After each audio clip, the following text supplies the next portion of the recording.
Good morning, everyone. Welcome to Medical Grand Rounds. It's wonderful to see some of you here in person, and I'm sure there are plenty of you on Zoom. We have a few quick announcements before we hear from our speaker. First, we invite all Department of Medicine CEs to join us for a CE happy hour that's brought to you by the CE Advisory Council members. It will be in Likashing Berg Hall this coming Monday, February 6th, from 4:30 to 6:30 p.m. Again, that's for the Department of Medicine CEs. This past year, we've been discussing the 1619 Project, which is Nicole Hannah-Jones's groundbreaking work that places slavery and its continuing legacy at the center of our national narrative. While that history started over 400 years ago, we only need to go back a few weeks, frankly, to see how it's continued to plague our country with the murder of Tyree Nichols. Brittany Packett Cunningham put it best on social media, where she wrote, "What's really clear about some of the reaction to the murder of Tyree Nichols is we failed to fully understand race and its construction as a systemic tool. The entire system of policing sees the Black body as a problem, no matter who pulls the trigger." I ask you just to sit for a moment with that discomfort. As you know, we're striving to be an anti-racist department, and we think that the history discussed in the 1619 Project is essential education for us all. Even if you haven't been able to attend other discussions, you still have a week to listen to episode 4, which is How the Bad Blood Was Started. It's especially relevant to our community as it deals with healthcare. Dr. Salas and I will be leading a discussion of this episode on Thursday, February 9th at 5 p.m. on Zoom. You can scan the QR code that's up on the screen, or someone will be putting the link in the chat in a moment.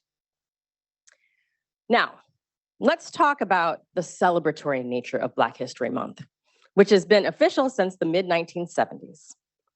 It was started to celebrate the contributions of Black Americans to our society, especially because their voices were so often silenced. I am incredibly proud that for the 3rd year running, we are lifting up Black voices during Black History Month. And as I say every year, we're not going to confine it to just these 4 short weeks. But I've got receipts, because last week, hopefully you saw Dr. Corbett and her wonderful grand rounds. And if you didn't, please watch the video. On behalf of Drs. Caceres, Salas, and Harmon, as well as the Diversity and Inclusion Council, we have another amazing lineup for you during the month of February. Next week, we'll welcome Linda Villarosa, who is an author, journalist, and an educator. The following week, the 15th of February, we'll have our very own Dr. Kevin Alexander from cardiology. And finally, we'll round out the month with Dr. Utube Essien, Assistant Professor of Medicine from Pittsburgh School of Medicine. Before I introduce our speaker, I want to remind everyone to put their questions in the Q&A and upvote the ones that you want to see answered live. Also, you can find Black History Month and American Heart Month Zoom backgrounds on the Department of Medicine website. And happy Lunar New Year, everyone, by the way. Hoping someone will put that link in the chat for us. So, on to our speaker. Dr. Joyce Sackey received her undergraduate degree from Dartmouth College and her medical degree from Geisel School of Medicine at Dartmouth. Her Dartmouth pride runs deep, as she is a trustee of Dartmouth College and a member of the Geisel Board of Advisors. From there, she made the move to Boston, where the high temperature is 21 degrees today, I might add. Dr. Sackey completed her residency in internal medicine at Beth Israel Deaconess Medical Center, where she also served as primary care chief resident. She completed advanced fellowship training in medical education and was senior Rabkin fellow at the Shapiro Institute of Education and Research at BIDMC and Harvard Medical School. She was a staff attending at BI and the associate director and advisor for the William Augustus Hilton Society at HMS. Prior to joining Stanford Medicine, Dr. Sackey was Associate Provost and Chief Diversity Officer for Tufts University's Health Sciences campuses in Boston and Grafton. She was also the Dr. Jane Murphy Goggin Professor and Dean for Multicultural Affairs and Global Health at Tufts University School of Medicine, where she oversaw the school's key diversity, equity, and inclusion initiatives. She also oversaw Tufts' global health programs, including the coordination of opportunities for students to gain exposure to global public health and healthcare delivery in international settings. She served as chair of the steering committee that oversaw the development of the medical school's recent strategic plan. It's true, she's had some big jobs, but she went really big on September 1st when she became the inaugural Chief Diversity and Inclusion Officer for Stanford Medicine. She is clinical professor of medicine and associate dean within the school.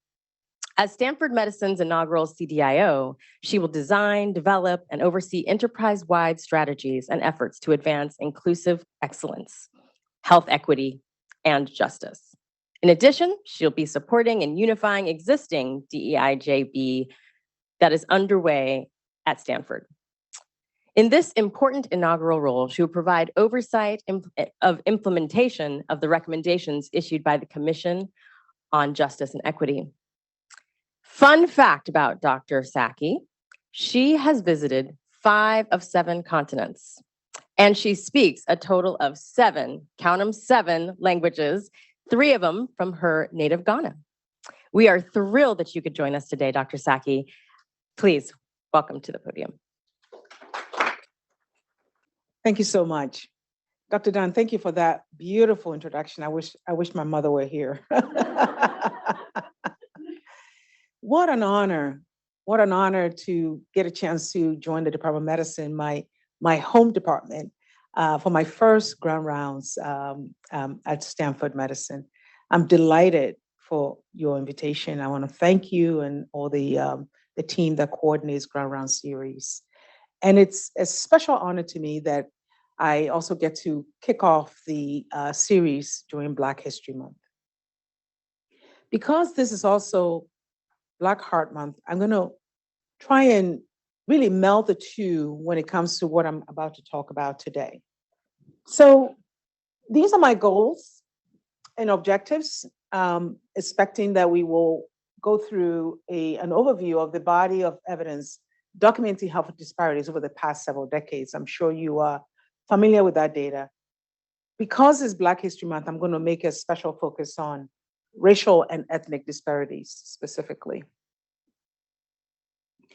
I also hope that we will discuss the key drivers of such disparities in health in a way that we now begin to really understand, and then touch on some possible solutions. And then finally, the goal is to really pivot to talk about the role of academic medical systems such as Stanford Medicine in elevating, advancing, and realizing health equity across all our missions.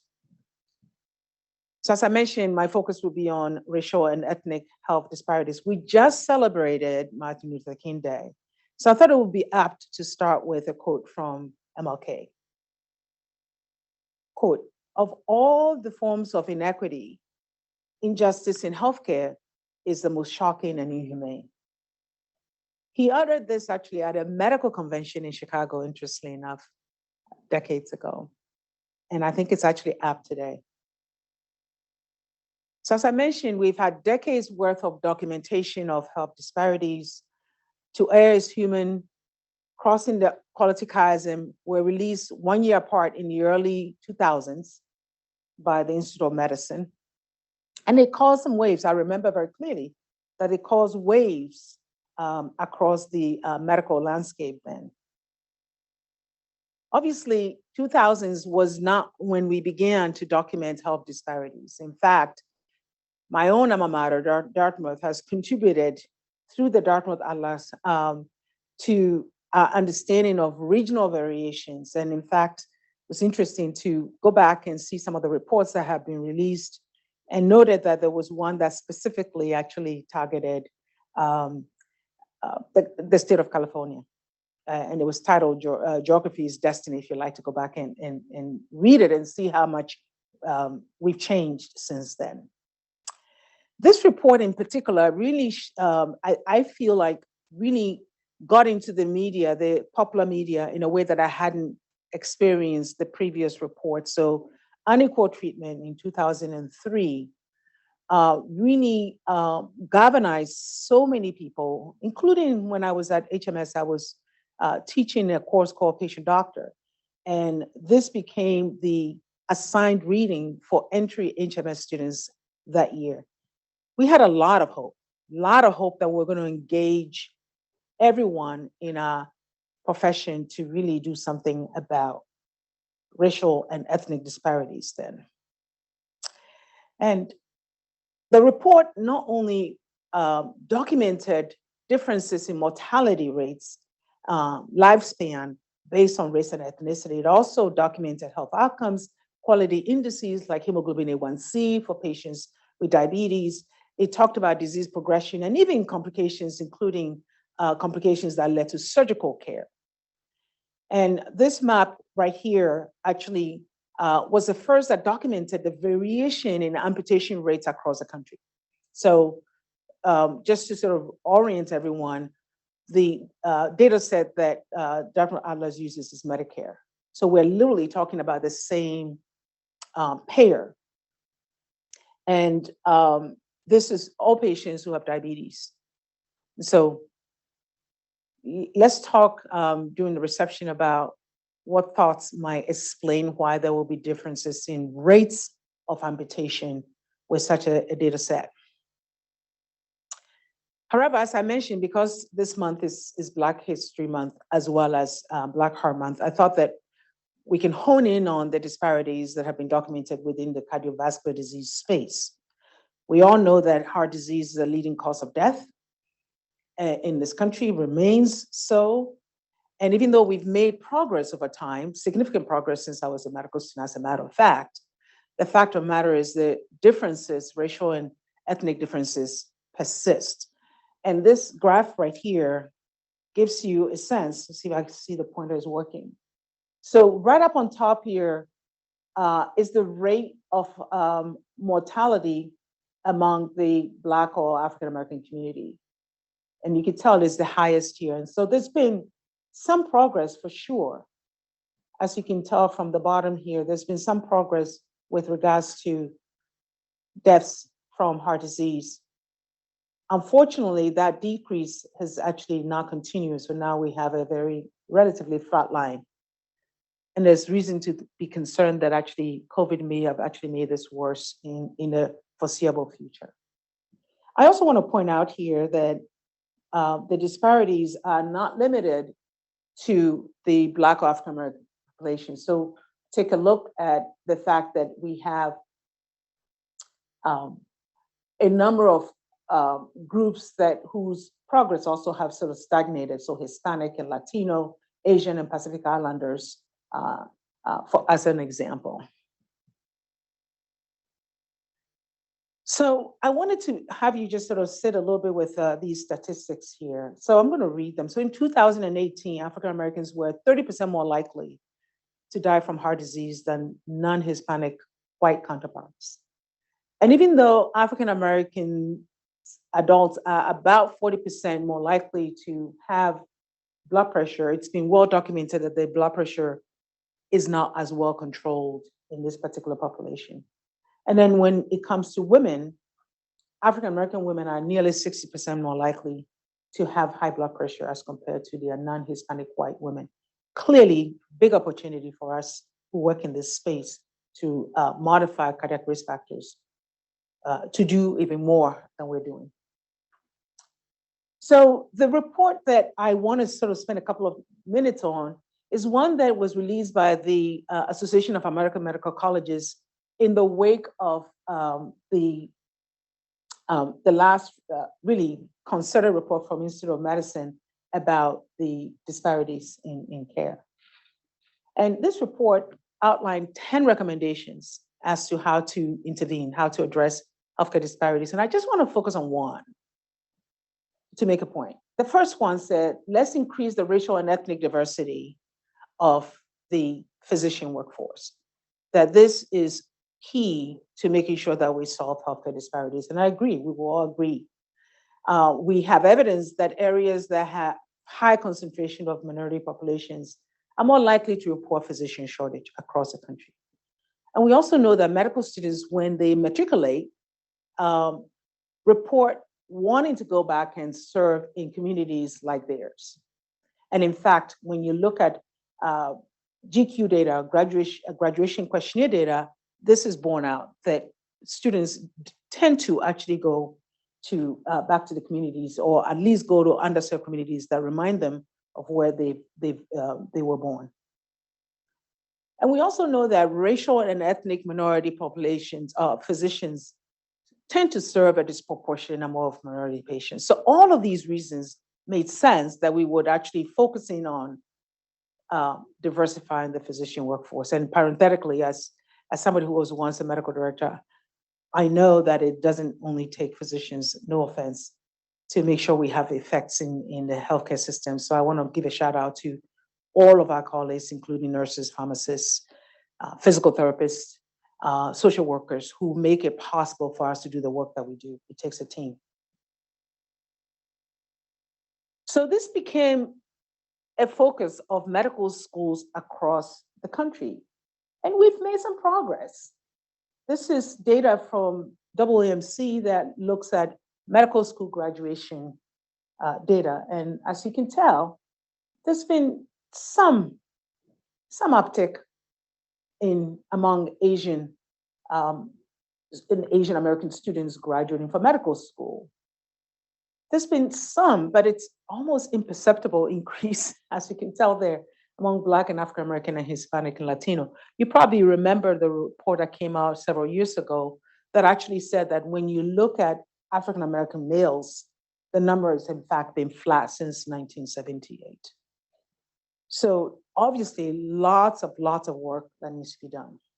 But overall, medical schools such as Stanford School of Medicine clearly has done significantly to increase student body diversity. And I want to applaud all of you who have played a role in doing that.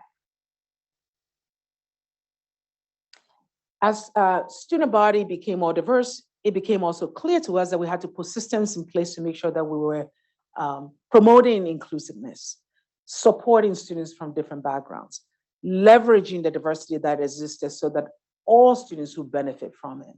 And so we've done a lot over the last many years to actually have not only leadership and institutional alignment, but pipeline programs targeting students as young as high school students, middle school students.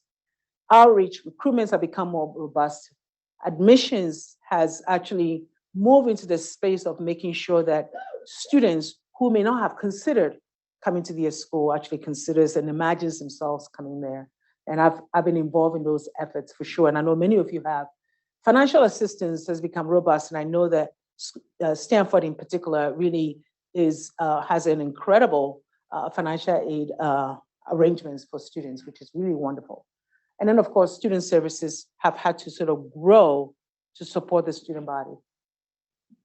The curriculum has been more recently engaged in the sense that students are actually demanding that we need to make sure that we're teaching them about racial and ethnic disparities while they're students so that they can become future leaders. And I know that you're doing that as well here. So clearly there's been a lot of effort across the continuum in terms of pushing towards this recommendation number one, which is diversifying the physician workforce. Efforts in graduate medical education has similarly had an uptick, and it has had an uptick particularly because the ACGME also updated its standards. So now, in addition to LCME, medical students medical schools, I should say, having to report to LCME their efforts to diversify the student body and support them. Residency programs across the country have to do the same. And I have to say, even though in medicine we tend to do the right thing, there's nothing like actually having a stick approach, right? When you actually have to respond to accreditation bodies, it actually accelerates change, and I welcome that. So I want to pause here and applaud all of you who've been working in UME, GME, working with pipeline programs, the RICH initiative, for instance, which was launched here not too long ago, and all the efforts we've made to make sure that we're working towards diversifying the workforce. But I'm also here to say that that alone is not enough to help us crack the nut of racial and ethnic disparities in this country. And I want to say that again. Diversity, equity, and inclusion efforts to date are in and of themselves not enough to promote health equity. I want to just define so that we are all on the same page some of the terms that I've been using. So I'm using the Association of American Colleges and Universities definition of diversity. As you can tell here, individual differences as well as group identities, group differences. And this schematic here just sort of gives you a sense of just a handful of the ways in which we have really done a great job of beginning to actually measure and document diversity, not only in terms of race and ethnicity, but age, gender identity and expression, gender or national origin, sexual orientation, mental and physical ability, and so on. And I'm sure you can think of a lot more.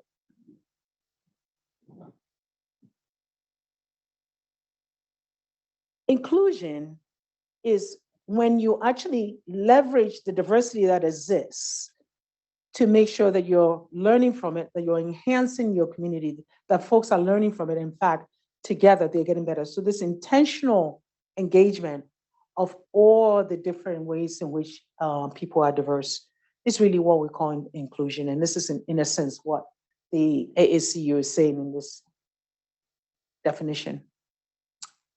I wanted to just pause and make a contrast between equality and equity before we move on to talk some more about equity. I think sometimes people really use those terms interchangeably, but they are different in my mind. So permit me to use a sports analogy. I spent decades in Boston after all, and I couldn't help but drink the Kool-Aid there. But imagine this is Fenway, or your equivalent to a baseball field. And imagine these three individuals who are working really hard to watch the game. And what you have here is same height platform for each of them, but the effect, the outcome, if you will, is that this individual in the purple shirt is not able to watch the ball game. That's equality, giving everybody exactly what they need. I mean, excuse me, giving everybody the exact same thing, not what they need. Equity, on the other hand, in the second panel, is when everybody has what they need for the goal at hand, for the outcome at hand, for the mission at hand. And here, we're not even speculating whether this person is shorter because they are developmentally so, or is it because there is a nutritional deficiency or congenital condition that were born. We're not even speculating. The fact of the matter is that these individuals now are all able to watch the game, and that's equity. So you can imagine, I mean, a few years ago, there was a report that was released in Boston about the wealth gap in Boston, and it was quite significant, actually. Thousands and thousands of dollars different between the upper and the lower end. And so we can talk about wealth equity, we can talk about educational equity, we can talk obviously about health equity. I'm going to be focusing obviously on health equity because of this audience. So I want to really make sure that I make this point before I move on. Workforce diversity and development, as we've described it. Recruitment, retention, advancement, promotion, all the work that we've been doing, working hard at to make sure that we keep an inclusive workforce and support them, important. The education, the training, all important, but that's not health equity. Culture and everything we've been doing, including really looking at surveys, climate surveys, and then effecting change based on the outcome of the climate surveys, looking at equitable processes and policies, making sure that we have ways in which we're holding people accountable who violate our values. For instance, having a robust reporting mechanism to make sure that we are, in fact, tracking bias incidents and doing something about it. All of that important. That cultural, institutional cultural transformation, the milieu in which we work, very important. But that's not health equity. Obviously, there is an overlap here. But I want to really make sure that we are honing in on what I think, as a result of the twin pandemic of COVID and the racial reckoning that swept this country, we are all beginning to realize that we really have not made as much inroads as we should when it comes to actually effecting change around health disparities. And this is why it's so critically important that we differentiate the two. The reason why I'm belaboring this point is that I'm sure it hasn't happened here, but I've been engaged in conversations with folks across the country where when you ask the question, what are you doing in the health equity space?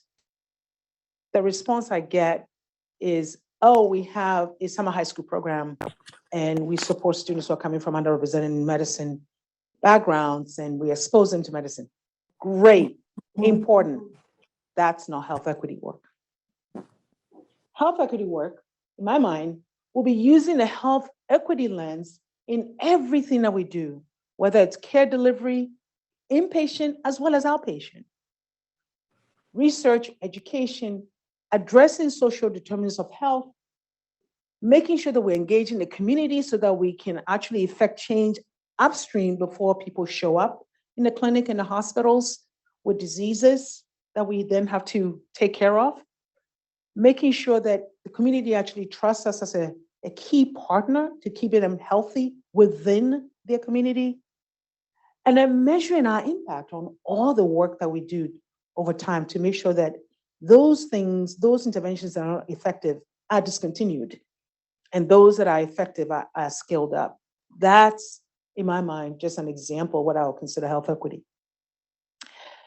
And I have to say, during my listening and learning tour across Stanford Medicine, I've been really pleased to see examples of the important work that is happening across the board. And we're going to touch base on some of them. So I wanted to just center us on this Robert Wood Johnson Foundation definition of health equity. I like it because it not only talks about health equity being a means that everyone has a fair and just opportunity to be as healthy as possible, but then it goes further to say this requires actively dismantling the disparities that exist currently in all the structures that have actually propped them up. So it requires removing obstacles to health such as poverty, discrimination, and their consequences, including powerlessness and lack of access to good jobs with fair pay, quality education, housing, safe environment, and healthcare. If you think this is a tall order for physicians and you didn't sign up to go to medical school to really be literally solving the world's problem, I agree. It is overwhelming, but this is why we need partnership across the board, right? We can't do this on our own as a profession. And ultimately, what we can bring to the table is the fact that we have the means to measure, to study, to make sure that implementation science is informing how we achieve health equity. So I want to just talk a little bit about what we are now beginning to really understand are the key drivers of disparities. You know them as social determinants of health. And I have a definition here just for purposes of our discussion. It's the environments where people are born, they live, they learn, they work, they play, they worship, and age that affect a wide range of health, functioning, and quality of life outcomes and risks. If you haven't seen it, the first issue of this year of Stanford Medicine has a terrific set of articles that talk about social determinants of health and also documents the work, the important work that is happening across Stanford Medicine. So I would highly recommend that you take a look at it. So we have these 5 domains of social determinants of health: education, access, and quality; healthcare access and quality, which we tend to focus on, but it's only part of 5 domains: neighborhood and built environment, social and community context, and of course, economic stability, all of which impact our health. And of course, this is a CDC construction, which was also based on a WHO framework for looking at social determinants of health. I like this chart in part because we also have begun to appreciate the fact that it's racism, not race, that affects health. It's actually the mediating factor of a lot of what we're seeing in terms of disparities. So it overlays on all the 5 domains, racism and discrimination, which basically means that for folks in groups where they are victims of discrimination and racism, everything here that you see is further augmented, right? It's really worsened when you overlay racism on all those areas, social determinants of health. So the question then becomes, and I actually debated on whether I should have this as my title, but I figure people will not come because they'll be like, okay, it's a yes or no answer, right? It's using a health equity lens in everything we do as an academic medical system, something that is aspirational, or is it something that is a necessity? And I would argue that it is a necessity if we're actually going to have an effect on promoting health equity. So think about all the areas, the tripartite mission that we have: clinical, research, and education. And I would argue, because this is Stanford, we should also include leadership. What we do here at Stanford matters. What we do here is recognized and is noticed across the country. So a couple of examples, and I want to make sure that we end up having plenty of time for discussion.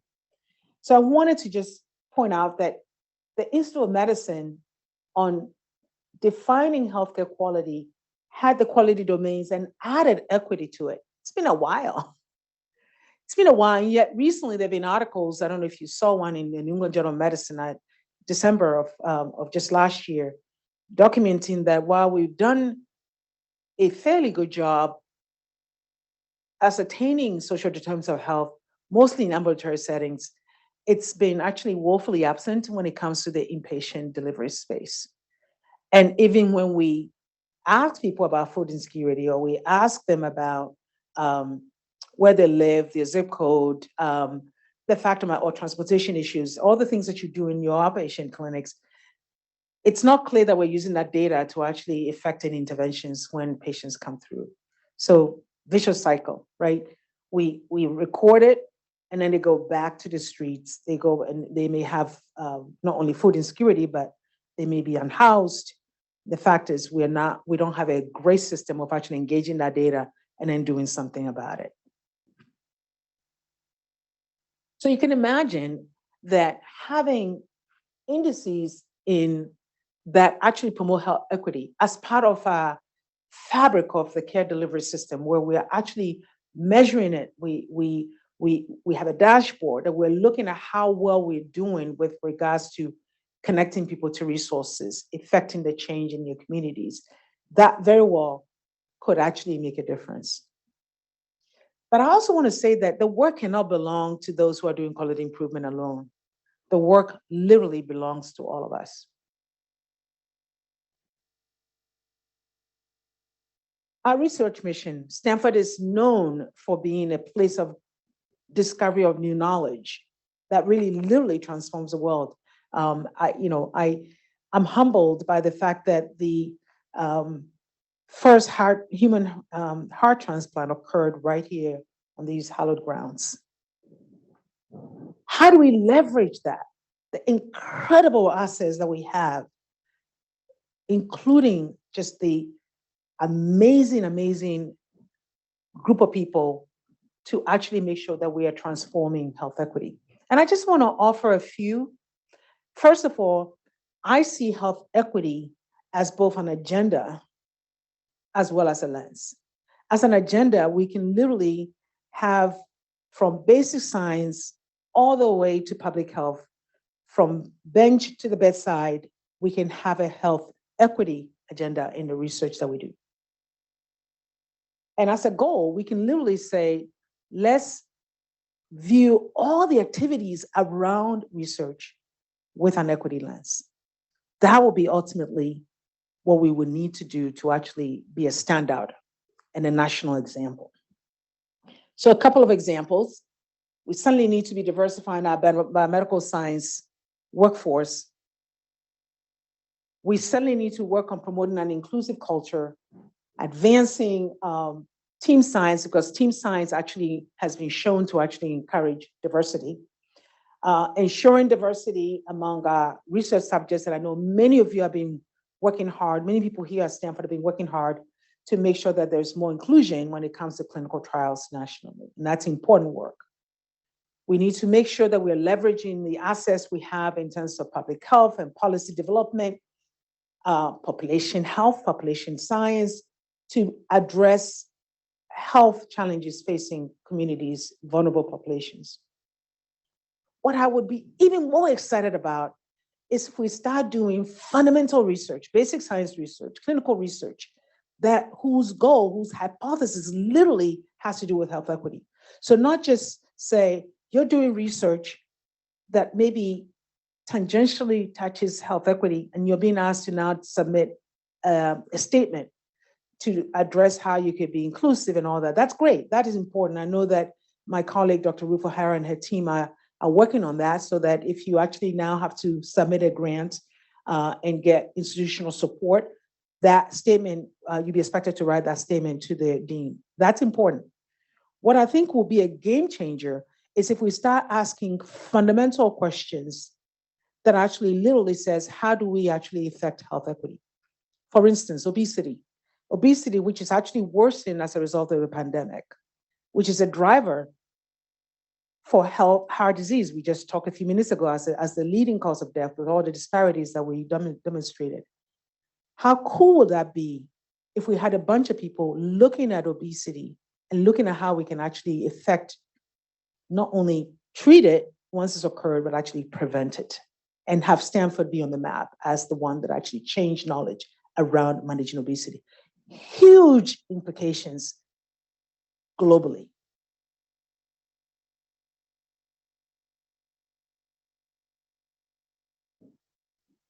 I don't want to sound like I'm bringing coal to Newcastle, because you are known for your incredible educational prowess, and you've produced some incredible leaders in American medicine over the years. And so definitely we need to keep doing what we're doing. But I want to humbly submit that there are a couple of things that we can do intentionally to make sure that we are growing the number of leaders in the health equity space. Ensuring that our students and trainees are exposed to care for the vulnerable. If you haven't been exposed, you're not going to know how to do it once you're out there and you're practicing. So making sure that every student, not the ones who self-select, because I know you have cardinal clinics and you have students who want to actually work with vulnerable populations, but how amazing would that be if every single graduate for Stanford School of Medicine has exposure? And not just exposure, but is equipped the tools to be able to actually care for patients who are vulnerable, advocate for them, and be change agents systematically. I know that there are incredible programs here that identify students who can go through a leadership development program and become champions in health equity. And I applaud that. I think that's incredible. That's really amazing. Let's scale it up and have every single graduate actually going through that program. We need to align our incentives with our values. Our students are learning more from the hidden curriculum than they are learning from what we tell them. And if they watch and see that people are not necessarily becoming endowed professors by working with vulnerable populations, by advocating for those who are underserved, they're not going to aspire to go into that field of medicine. So let's align our incentives with our values. Let's promote our faculty based on the important work they do in these spaces. And our students will see that as something that they could actually emulate.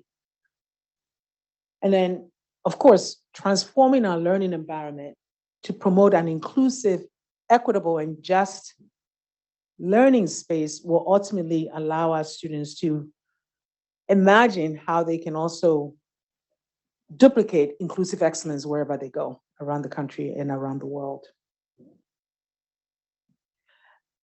So many of you know that there was a Commission on Justice and Equity report. This was, in fact, the report that recommended the creation of this inaugural role that I'm honored to hold, the Chief Diversity and Inclusion Officer. That report also made several recommendations around health equity, and I just lifted one slide out of that work from the APWs, the action working groups that have been put together by Terrence Mason and his team. And these reports have just been recently been presented to the leaders, so we haven't even began to socialize it, and so we're discussing it actively. And there, they talked about the potential for Stanford Medicine to be a leader when it comes to health equity excellence. And I wanted to just share with you some of the recommendations that they have here. Influencing the health equity policy agenda, I suspect not only regionally, locally, regionally, but also nationally. Drawing on our strengths in innovation, technology, data, multidisciplinary approaches to address fundamental causes of inequities. Amazing, exciting. Synergizing health equity efforts across the Stanford Medicine. This is such a unique ecosystem. We have a children's health hospital, which is well-renowned. We have an adult delivery system, which is well-renowned. Can you imagine if we actually synergized and align our efforts? We will literally be affecting health equity from basically cradle to grave, right? And we have the capacity to do that in research, clinical, policy. And then really making sure that we are facilitating equity-focused quality improvement work, as well as what I talked about earlier, fundamental research. And then making sure that our partnerships with our community is important and actually works on building trust or earning trust with our communities. So I know that you're going to be asking me some questions, but what I wanted to do is to leave you with a few questions that we're beginning to ponder now that the APW reports have come to us. How can Stanford Medicine establish itself really as a national example in what we've been talking about, advancing health equity in all the areas?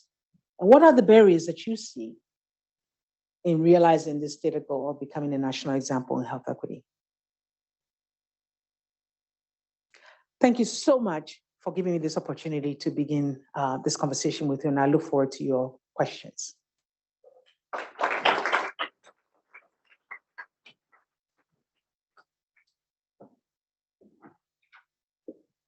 Thank you so much, Dr. Sackey, for that incredible talk. We've got questions coming in online. I'll also open the floor to folks that are here in person, and I'd like to start with one. You mentioned institutional cultural transformation when you were talking about health equity. And one of the things you talked about was accountability.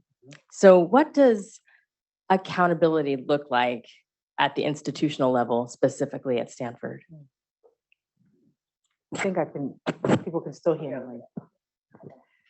Great question. What I didn't mention is that of the action planning work groups, the APWs, there was one group that was actually literally focused on how we can make sure that we're capturing bias reports and mitigating them, and then being transparent with the community about that. So that's one example of an institutional level accountability where we're saying we espouse to these values. We believe in the values of inclusive excellence. And as such, we're going to not just turn the other eye when people are actually violating those values. We're going to hold them accountable, and we're going to continually, through it, we're educators after all, continually through education, awareness, and training, work towards reducing those numbers of acts of discrimination, bias, microaggressions, which I don't think are quite micro at all. David Williams at Harvard School of Public Health has done work that shows that these acts of quote unquote microaggressions actually affect biochemical changes in the body. And that may be part of the contributors to maternal mortality, for instance, in Black women, which, as you know, is the highest compared to other groups. Okay, thank you. Anyone else have a question here in the room? Yes.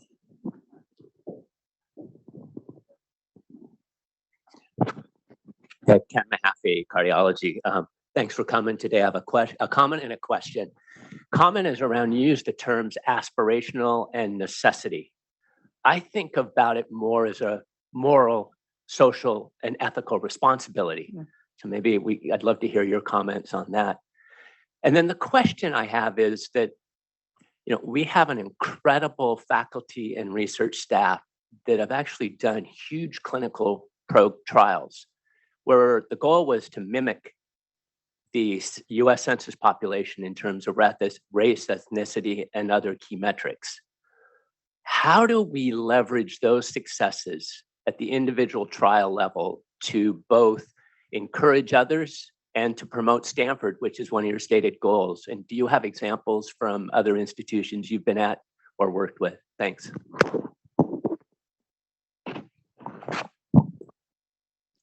Thank you for that question. That's really terrific. And in the first half of the question, I love it. A moral imperative, moral, ethical, and social. I'm going to add another word to that. It's actually a business imperative as well. It turns out that actually health disparities cost money in the billions and add to the overall cost of healthcare. So I love that. Thank you very much. In terms of how we leverage the results of the incredible research that is being done here, I actually think that Stanford is well positioned. I mean, we are in the Silicon Valley after all. And so the fact that you have access to industry in a way that actually brings the research that is occurring in the clinical spaces, occurring in bench research, really to market, is incredible. I mean, one of my first events that I attended here when I started in September was the Catalyst Conference. And to know that the institution is actually investing in folks who have research with potential for high impact to the tune of $1 million or more, that's pretty incredible. So I think that we have the elements to make sure that we're accelerating the work and making sure that it's actually going into real life. The one area that I think we could do more is in implementation science. You and I know that we have plenty of evidence-based research out there that is not being effected clinically, right? Not being effected in practice. And so, I mean, one example is use of beta blockers for secondary prevention of cardiovascular disease. Unbelievable, the percentage of patients who actually are not on it, right? So I think that area of sort of healthcare delivery implementation science could be an incredible area that we can actually make sure that the work that we're doing in research is actually making a difference in the real world. Did I answer your question?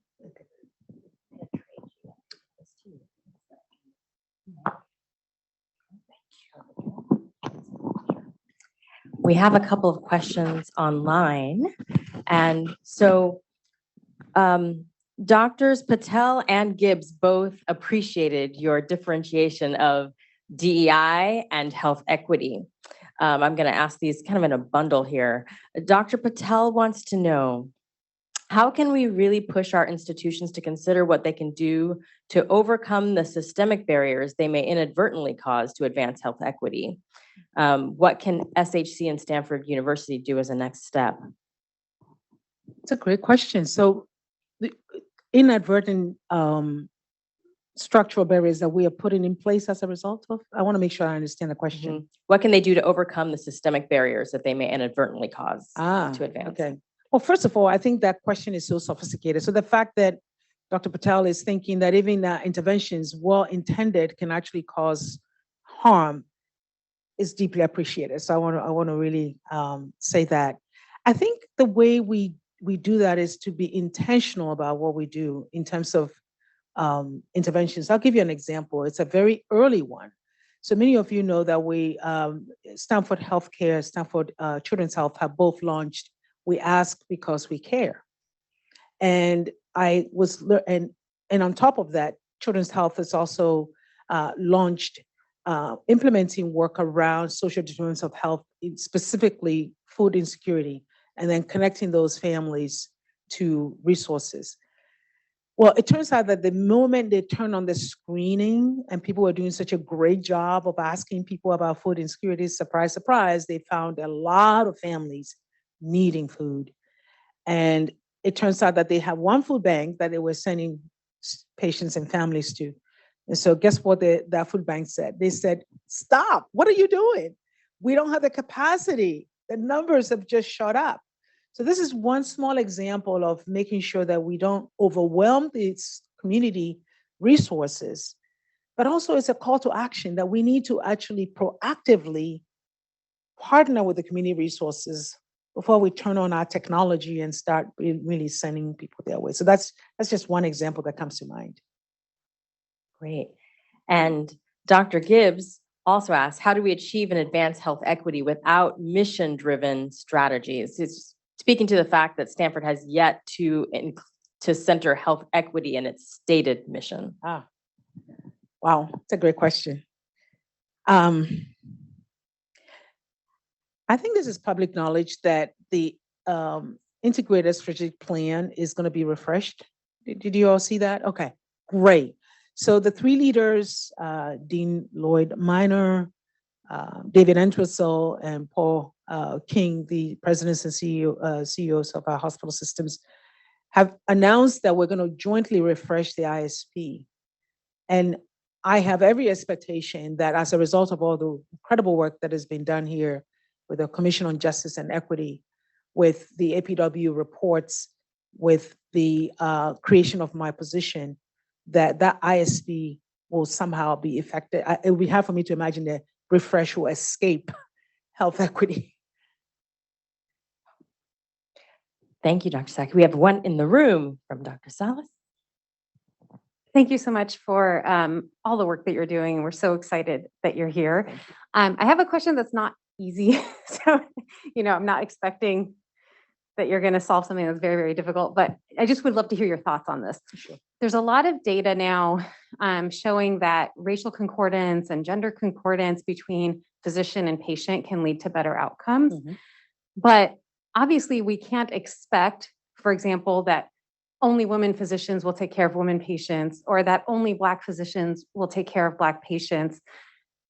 How do we get people to be able to provide better care across these demographics? Mm-hmm. That's why I say it's a hard question, but I just would love to hear your thoughts. It's a hard question, and I have some initial thoughts on that. At my previous institution, we began to face the fact that until we get to a place where there's a one-to-one, where literally every patient will show up and have somebody who looks like them, that education is the answer. Education and training is the answer. At the end of the day, I think our patients are looking for somebody who can empathize with them, somebody who comes across like they can imagine what it's like to be in their shoes. When I have, I'm a primary care physician, and my patients at the BI will show up and they will say to me, do you know that you're the first Black woman I've had as a physician? And you almost see them relax and feel like, okay, I can be myself. I can tell you everything. What if we trained all physicians, regardless of color, race, ethnicity, background, sexual orientation, so that they give the patient that feeling that, you know what? I get it. I get you. So I think it's teachable. Does that mean that we don't need to worry about having physician workforce diversity? No, but I think we can do the two in tandem. Those are just my preliminary thoughts about that. Anyone else in the room? Okay, we've got some more online. Dr. Chong says, we're so glad you're here, Dr. Sackey. Thank you. We at Stanford tend to be aspirational and always strive to lead American medical colleges in everything we do. Sorry, to lead AMCs in everything we do. Given how far behind we are and how late to the game we are, how can we ensure we have the same stamina and long-term commitment needed to realize this aspiration? I love this question because it really allows me to use another sports analogy. When I first got that report in the aspiration to become a national leader in health equity excellence, somebody said to me, we know that there are other health systems around the country that have been doing work that may be ahead of us. So how do we get there? And I said, it would be like running in the Boston Marathon, right? And not starting when everybody else started. And then as people are arriving at the Heartbreak Hill, which is really pretty close to finishing, you then charge forward and you say, I'm going to be in the lead. Now, it may seem unrealistic, but I'm convinced that Stanford Medicine, with the incredible access you have, you're capable of doing that. You're capable of sprinting to the start.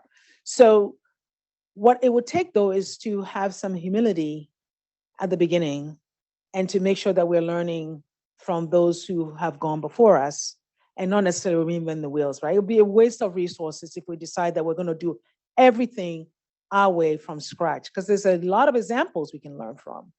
And then, as I've said earlier, there are ways in which we can lead in new and innovative ways that others have not done before, using big data, for instance, using artificial intelligence.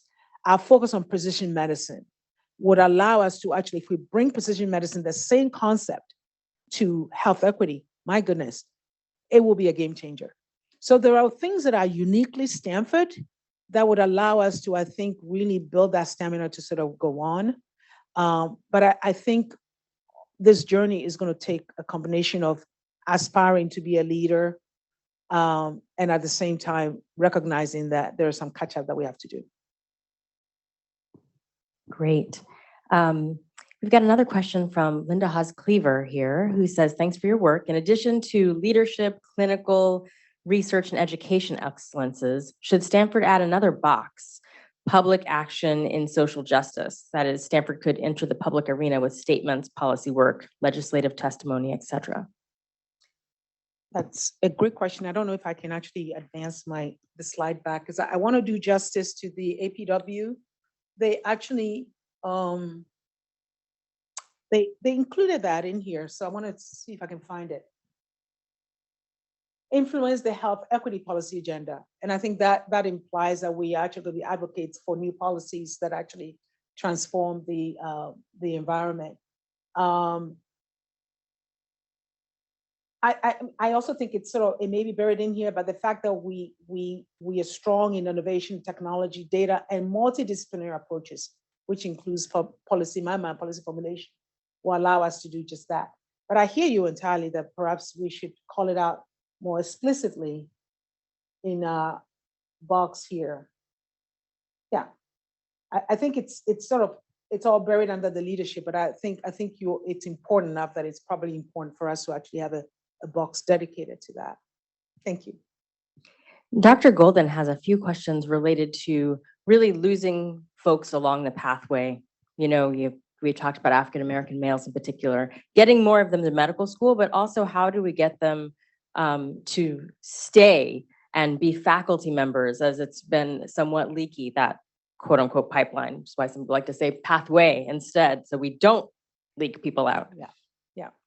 This is one of the questions that is near and dear to my heart. We absolutely need to build on student body diversity so that we have GME diversity that is more robust. We need to build on GME diversity to make sure that we then have rank and file trainees going into faculty. I think that it would take the cultural transformation we talked about earlier. Unfortunately, I have medical students who say they wanted to go into academic medicine until they watched academicians doing gazillion things and just feeling like they're spinning their wheels and still have to publish and still have to do all the things, because after all, our currency still is how many papers you published. And so the disconnect between people doing things that they're so passionate about, spending time doing, mentoring students from URM backgrounds, making sure they're doing advocacy work in the community, and at the same time, at night in their spare time, they're expected to do everything that academia expects them to do to be promoted. That can be a way in which we drive students and I say trainees and even our junior faculty away from academia. So I think as we align our values, my hope is that we're going to grow our numbers of people who really will be teaching the future physician workforce. Thank you so much, Dr. Sackey. It's 9:02 and we have more questions, but I know that we have to end Grand Rounds right now. Again, thank you so much. We really appreciate it. I think we're in good hands with you here. Oh, Thank you so much. Thank you, Dr. Dan. Thank you for having me. The preceding program is copyrighted by the Board of Trustees of the Leland Stanford Junior University. Please visit us at med.stanford.edu.